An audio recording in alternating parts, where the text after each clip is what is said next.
প্রিয় তৌহিদি জনতা, মুসলমান ভাইরা এবং এখানে আশেপাশে অন্য ধর্মাবলম্বী হিন্দু ভাইরা যারা রয়েছেন, আপনারা জানেন বিগত স্বৈরাচার পালনের পরে আপনাদেরকে নিরাপদে থাকার জন্য সুব্যবস্থা যারা করেছেন তারা কোনো বৌদ্ধ ধর্ম খ্রিস্টান ছিল না, তারা ছিল এই বাংলার মুসলমান। ঠিক কিনা বলেন?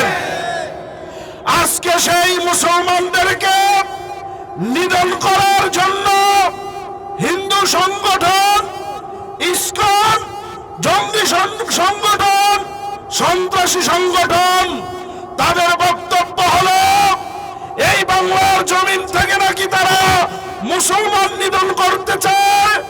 এজন্য স্পষ্ট ভাষায় আমরা মুসলমানরা হিন্দু সংগঠন ইসকনদের সহযোগী যদি কোনো হিন্দু ভাইয়েরা এখানে থেকে থাকেন, স্পষ্ট ভাষায় বলে দিতে চাই, যদি সন্ত্রাসী জঙ্গি ইসকনের সাথে কোনো ভাই দালালি করে মুসলমানের উপর হামলা করার চিন্তা করেন, তাদের এই বাংলার জমিনে ঠাঁই হবে না। যদি মুসলমান আপনাদেরকে পেশাব করে, তাহলে হিন্দু সংগঠন ইসকন নয়, শুধু স্বৈরাচার সরকারের দোসররা বাঁচতে বাঁচতে বঙ্গোপসাগরে পড়বে। এই দেশ শাহজালালের দেশ, এই দেশ শাহজামানের দেশ, এই দেশ নজরুলের দেশ, এই দেশ রবীন্দ্রনাথের নয়।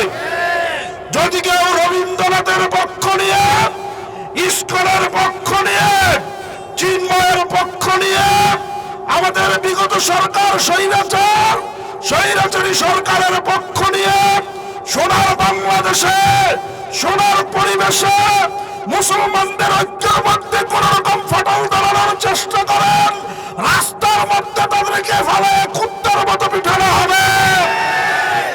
আমাদের রক্তে আগুন লেগে গেছে। কে কোন দল করেন, কে কোন পার্টি করেন, আমাদের দেখার সময় নাই। আজকে আমার বাংলাদেশের একজন আইন বিভাগের সিনিয়র আইনবিদ, আমাদের ব্যারিস্টার সাইফুল ইসলাম আরিফ ভাইকে হত্যা করা হয়েছে।